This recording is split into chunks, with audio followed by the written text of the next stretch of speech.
7:28 de la mañana, nosotros continuamos con más de Primera Página, conversando con Julio Chávez, ex constituyente y también diputado a la Asamblea Nacional por el Gran Polo Patriótico. A través de las redes sociales trascendió una información y fue una reunión entre el mandatario Nicolás Maduro con diputados del Gran Polo Patriótico sobre una posible reincorporación a los curules. Esta reunión se llevó a cabo. ¿Están evaluando ustedes nuevamente asistir al Parlamento Nacional a las sesiones ordinarias que realiza la Asamblea Nacional?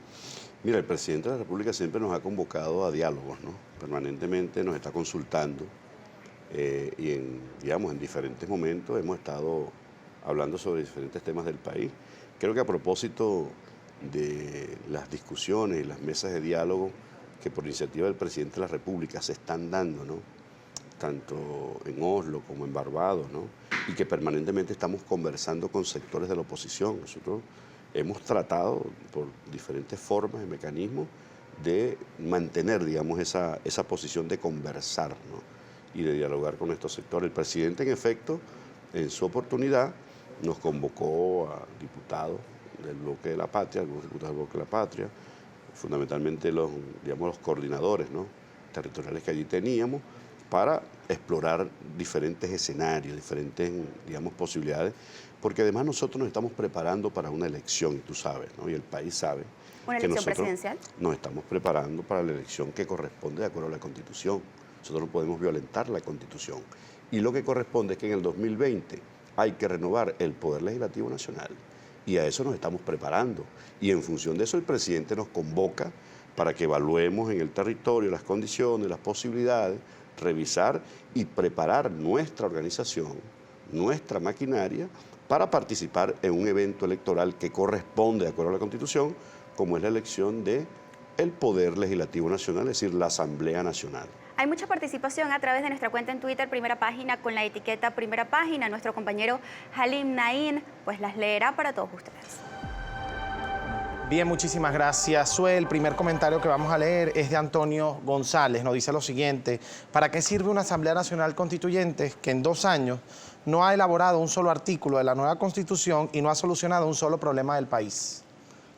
Mira, el solo hecho de que esta Asamblea Nacional Constituyente ha sido convocada, ¿no?, en el marco de una operación de terrorismo y de asedio contra el propio pueblo, donde estamos a punto de ir a una guerra civil, a matarnos entre los venezolanos, creo que esa salida, esa orientación, que por cierto fue propuesta por sectores de la oposición en su oportunidad, yo reitero, aquí mismo en estos canales, yo escuchaba como dirigentes opositores estaban diciendo al presidente y lo retaban, ¿no?, a que convocara por vía de Consejo de Ministros la Asamblea Nacional Constituyente. ¿Qué significó para el país? Año 2017, ¿no? Estamos al borde, repito, de una guerra civil, de una matanza entre venezolanos, precisamente que restituyó la paz del país, se recompuso el equilibrio de los poderes y creo que se inició un proceso, ¿no?, de recuperación de la constitucionalidad violentada por la propia Asamblea Nacional en su oportunidad, en desacato, por algunos inclusive cabezas de poderes públicos en aquel entonces, y creo que la Asamblea Nacional Constituyente, quieran o no, gústenle o no, debe ser reconocida como una importante contribución a la paz de Venezuela y a la estabilidad de la región. Aníbal J. Gómez F. nos dice lo siguiente: ¿de qué vale que la Constitución haya sido aprobada por el pueblo si ha sido pisoteada por el gobierno? Sacan figuras inconstitucionales como el caso de los fulanos protectores de los estados. No, yo creo que el caso, si alguna cosa ha caracterizado el ejercicio del gobierno, del presidente Maduro, es el respeto, ¿no?, a la Constitución. Es decir, esa figura de protectores es una figura que de alguna manera ayuda, ¿no?, a canalizar soluciones a problemas en algunos estados donde los gobernadores no reconocen o no están de acuerdo o no comparten las políticas públicas que en efecto son constitucionales. Lo que no podemos permitir es que en el estado Táchira o en el estado Anzoátegui, donde el gobernador se la pasa viajando fuera del país, la gente de Anzoátegui esté, desprotegida, y que nosotros entonces, en virtud de que a través de la Asamblea Nacional Constituyente garantizamos el funcionamiento del Estado, porque uno de los grandes aportes de la Asamblea Nacional Constituyente es que aquí no se paralizó el país, ¿Por qué? Porque el presupuesto se ejecuta a partir de la aprobación que se hace, ¿no?, del poder supraconstitucional, y esto impide que los estados se paralicen y que los programas sociales en medio de toda esta agresión a la economía se puedan seguir desarrollando en esos estados donde los gobernadores saboteaban y boicoteaban esos importantes programas de atención directa a nuestro pueblo. Si un gobernador que no estaba de acuerdo, ¿no?, con que de alguna manera a la gente se le hiciera llegar los productos alimenticios porque no había posibilidad de adquirirlos ni de comprarlos y tenemos todo bloqueado, entonces ese gobernador que no está de acuerdo con ese programa social, teníamos que buscar una manera, un mecanismo, ¿verdad?, que esté, digamos, en el marco de la legislación. Un protector es un enlace con el gobierno nacional, con nuestro gobierno, para que a esa gente de alguna manera se le haga llegar todos los beneficios y las bondades de estos programas sociales que apuntan precisamente a eso. Bien, la otra pregunta la voy a realizar de mi autoría. Si un protector es un enlace con el gobierno, entonces el gobierno no es capaz de tener enlaces con las personas que hayan sido electas, pero que piensen distinto a ellos. Claro, lo que pasa es que, fíjate, el país son 335 municipios, son más de 1000 tantas parroquias, ¿no? Y de lo que se trata es para que el programa, digamos, la política del gobierno nacional pueda llegar a esos territorios y no se sabotee, no se impida, ¿no?, la aplicación de ese programa social, pues tenemos que buscar esos mecanismos, ¿verdad?, para hacerle llegar a las parroquias, a los municipios, a todas esas regiones apartadas, esas políticas sociales de inclusión que, repito, apuntan fundamentalmente a eso, ¿no?, a saldar, a atender una necesidad concreta que el gobernador del estado o ese alcalde opositor pues no le interesa para nada, puesto que ellos, su agenda, como lo han definido sus dirigentes nacionales, es precisamente de violencia, es llevarnos por vía de una guerra civil y propiciar una invasión de fuerzas militares. En esas condiciones, pues muy difícil que un presidente pueda enlazar con un gobernador o con un alcalde, y en consecuencia se utilizan estas figuras para hacer llegar, repito, esas políticas a esos lugares apartados. Queremos agradecer a todos nuestros televidentes la participación a través de nuestra cuenta en Twitter, Primera Página,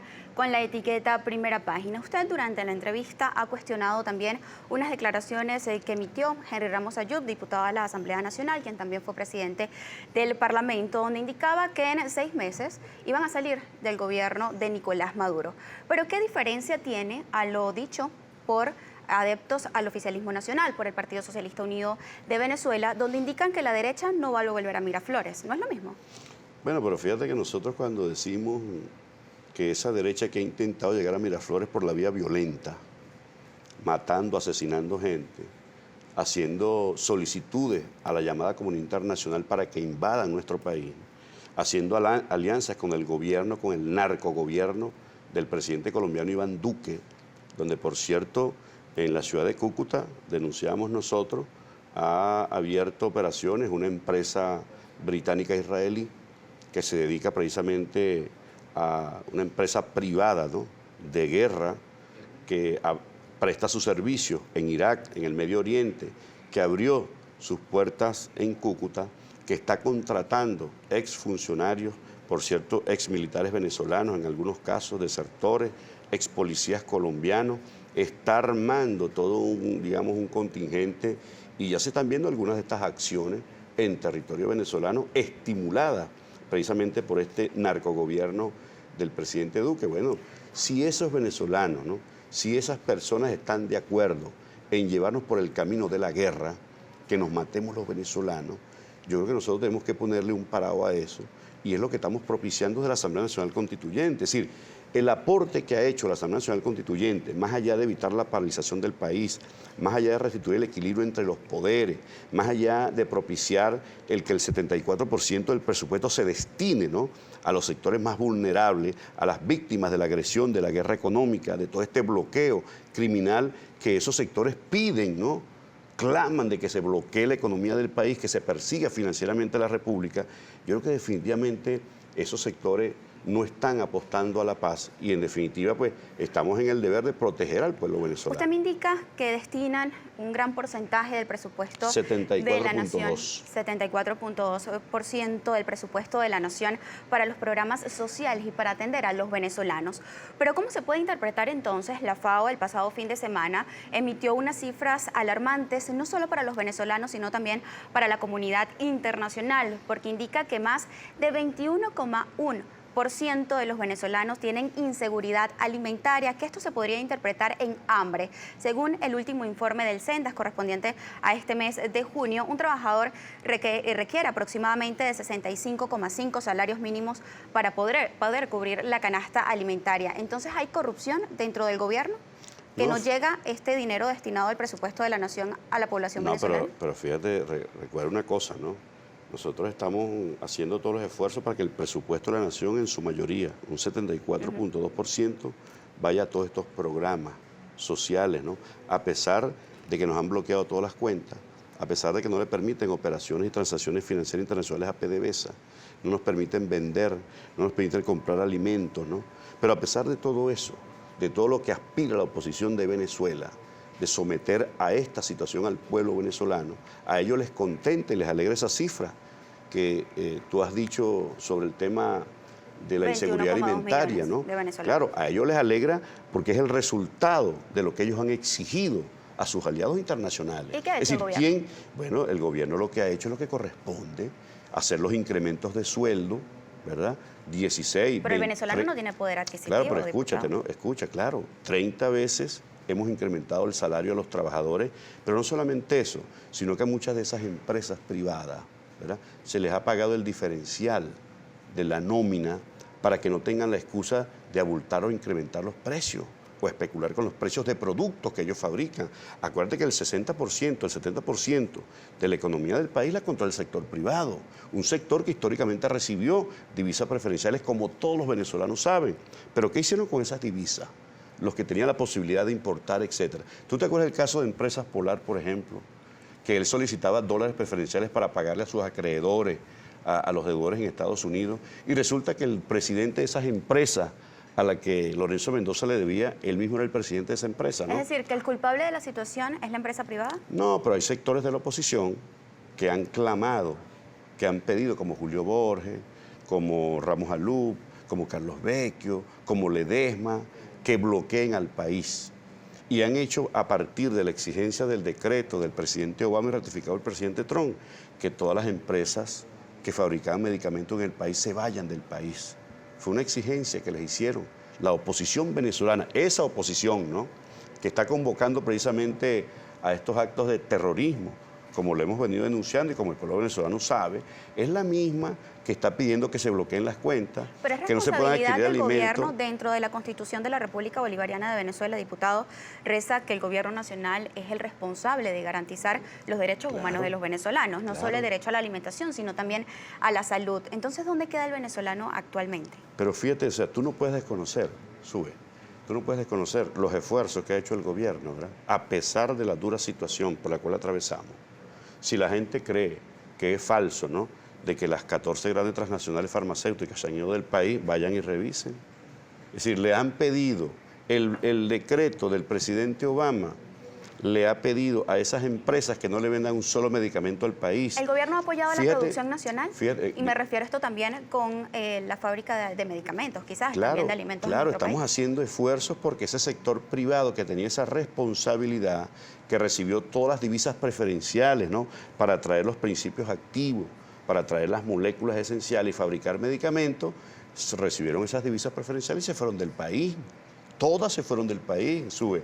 De igual manera. ¿Y por qué se fueron del país? Bueno, ¿No por la porque situación económica? Por el decreto del presidente Obama de Estados Unidos, que le decía a ellos que si hacían negocios en Venezuela, que si nos vendían un medicamento, les iban entonces a bloquear todo el mercado que ellos tenían en Estados Unidos y en otros países de América Latina. Esa fue la decisión que tomó el gobierno del presidente Obama en su oportunidad, ratificada por Trump y exigida y clamada por la oposición venezolana. Cuando íbamos a comprar alimentos en el exterior, ¿no?, para complementar la producción interna, y buscamos la posibilidad de comprar alimentos, ¿qué era lo que pedía Ledesma? ¿Qué pedía? Diputado, pero el gobierno de los Estados Unidos en los últimos días ha desmentido al gobierno de Nicolás Maduro e indica que efectivamente el gobierno está plenamente en su derecho de comprar medicamentos y alimentos, pero lamentablemente tenemos que despedir la entrevista. Pero quiero hacerle una última pregunta y quisiera que sea un poco crítico. ¿Qué cree usted que ha dejado de realizar el gobierno de Nicolás Maduro por los venezolanos? Mire, yo creo que nosotros debimos asumir nuestro compromiso de profundizar en lo que está establecido en la Constitución. Más participación, más democracia. ¿En virtud de qué? De que no podemos dejarle a un sector privado, ¿verdad?, que controla el 70% de los medios de producción, precisamente esta responsabilidad. ¿Por qué?